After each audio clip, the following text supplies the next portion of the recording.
On the other side of that, they brought in Emmanuel Forbes and Tyreek Stevenson, two very intriguing players. Both of them could be available at the end of the first round. Some mock drafts have Emmanuel Forbes going before Joey Porter Jr. I think Mel Kiper's did, actually, before the Pittsburgh Steelers at 17.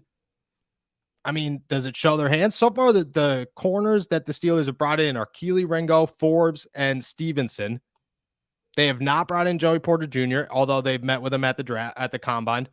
And they haven't brought in Cam Smith or Julius Brents, who are also expected to be like right in that first, second round range.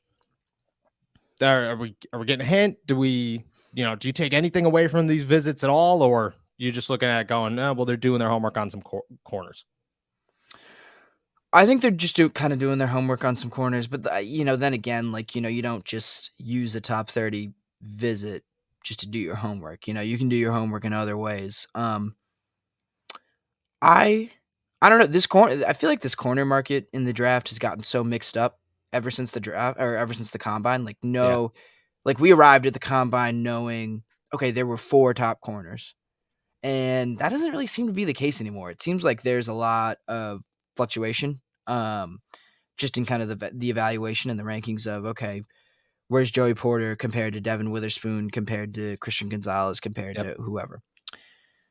And I think, so that's what leads me to believe that they are kind of doing their homework. I think they kind of see, and Omar Khan said this, I believe yesterday, but that they're tracking what everyone else is doing, and you kind of have to do that. And I think that's part of what this is just gauging, okay, we've seen other teams kind of go all over the board with their top 30 visits.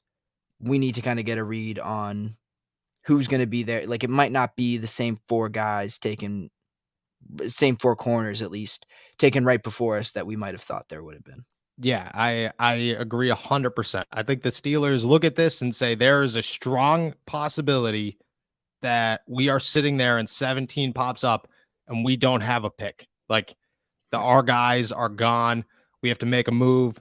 At that point, you have to see, well, are there corners that we like just as much as we like the top 3 or 4 of them at 17? Or do we want to wait? Are we comfortable on waiting until 32? How many guys are still on the board? I think that they're just answering those questions because a Stevenson isn't going to go in the first round. So if you want him at 32, you could get him. Forbes might be in the first round, but there's a chance he might not be in the first round. At 32, you could possibly get him. Ringo's the same way. At one point, he was a top 10 pick. Now people are looking at him as possibly the 32nd pick in the draft. Like, the Steelers are just doing their homework on those back end guys, I think, in the first round, which is super important. I would like to also have them bring in, a Devin Witherspoon who didn't run the 40 at all during his draft process. Joey Porter Jr. I think Christian Gonzalez has gone way before them, so I don't even think there's a shot there. But I think if you bring those 2 in as well, at least then you could pick between those 2 and which one you like better. I'm going to toss out something, though. I think the Steelers are doing homework, and this is, excuse me, every time we're on here anymore, I'm getting sick. I think the Steelers are doing their homework to potentially move back, because at 17, you're not going to get one of your top 3 left tackles or whatever. You're probably not going to get one of your top 2 corners. You might not get one of your top 3 corners. Do you just sit there and feel comfortable? Because I make it out to be a fantasy football draft. That's how I look at everything, as I try to relate it to myself. If you are stuck with the 5th pick in your draft, in your fantasy draft, you are so unhappy about that pick. If there's 10 guys in your league and you have picked 5, you're pissed because there's nobody there. Like 5, yeah, somebody cool. But by the time that comes back to you, you got nobody. Right. You know what I mean? You're not getting top end talent. At least at the end of the first round, you get boom, boom, back to back. The first 2-3 picks, you're like, well, I got a first top 3 guy. Pick 5, you're just like middle of the pack. That's how the Pittsburgh Steelers are looking at this. They have 32 already. Why would they? That's a first round pick. Why would they need to stress about 17? They have an opportunity, but 17 is not high enough up to move the needle and say we are permanently staying here. I think there's a possibility they move back, load up on maybe another second round draft pick, move back to like 2022, and then a guy like Emmanuel Forbes, a guy like Tyreek Stevenson, a guy like Jordan Addison or Josh Downs. Like, that makes so much sense there to say, let's go with this. And like, there's a lot of questions about Forbes, but dude, the guy had 6 interceptions last season. Like that's, he's not a nobody. Like the guy comes from, he's a ball hawk if there right. And has ever been one. And that seems perfect. Like, I don't know, if you're going to take a corner right there, he's got to be kind of a game changer. I feel like if you're going to take a corner in the first round, and that seems like what Emmanuel Forbes is. I don't hate the moving back. You could tell a guy like Forbes, and that's goes back to what we started kind of this segment with, is the Steelers are doing their homework to see if that's possible. If they can still get a game changer like that in like earlier in the first round. Because I think we've said this since the jump. This is kind of a pivotal draft. Like this first round pick. This has to be as high as the Steelers have picked in a while, right? Like 17 is the high. Yeah, is the highest in, I don't know, possibly 16 years. I don't know them all, but it's got to be real close, like real close. Because Kenny Pickett at 20 felt like the closest they've ever gotten to the top like teens. Right. Like this is rare territory for them, and there's a bit of pressure to capitalize on this. So that's the one thing I'm wary about when we talk about moving back, is that don't sacrifice. I don't even know what the word. Don't sacrifice star power. Don't sacrifice that game-changing ability for value. And I think that's something that a lot of organizations like the Steelers, I've seen the Patriots do this ever since Tom Brady left. But sacrificing, just trading back just to trade back and just to get some like more picks and thinking, oh, we can get a guy who maybe outplays his draft position. No, you need a guy who in the first round plays to his draft position. You know what I mean? You need a guy that talented to actually be a star.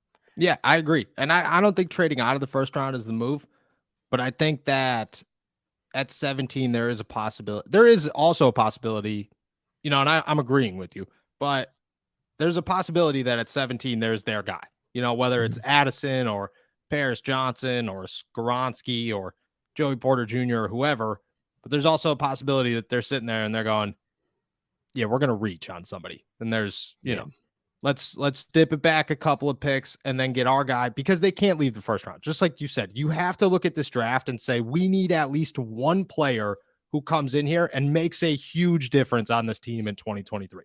Like we need significant impact from at least one guy. The rest of them, 32, 49, 80, and 120, they could be whatever you want them to be. Like they could be developmental guys. They could be 17s or wherever you pick in the first round. Has to be a guy that comes in here and is ready to start day one. Like there's no room for error there. So I agree. But that's the problem with 17, is I think that you look at 17 and you say, yeah, maybe there's a guy there, or maybe that's hitting that back end of the first round right on the money, to the point where you're like, there's possibly going to be a guy there, or we're going to get stuck with literally no one. But at the same time, like a guy like Kyle Hamilton went 14th, I believe, last year in the draft. And if a guy like Kyle Hamilton, aka a Brian Branch or a Joey Porter Jr. or whoever, is sitting there at 17, like that's a guy that you're like, well, this guy's just a baller. He's a football player. He's really good. You got to take a chance on him. Just to address where they've picked, the only time they picked outside of Devin Bush, moving up to take Devin Bush in 2019, which, that doesn't count. It was a terrible pick. It was a whiff. Yeah, it was a whiff. Huge whiff. The last time they drafted higher than 17 was 2014 when they took Ryan Shazier. Before that, the year before that, they picked 17th. They picked Jarvis Jones, which Devin Bush might be the biggest whiff.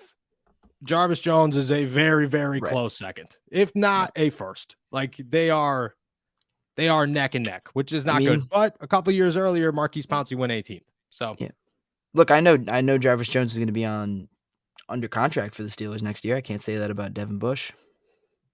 Right? Didn't Jarvis Jones sign? Jameer Jones signed like a Jameer Jones. I was going to say Jarvis Jones has not been in the NFL for quite some time. Quite some time. His career lasted Nah, not very long. Not very. I don't think he made it to TJ Watt. But if he did, TJ Watt ended his career when he was drafted 4 years later. So Yeah. wasn't good. But hopefully 17 is different. And I think that's the thing is, Jarvis Jones looked like an animal, looked like a complete monster.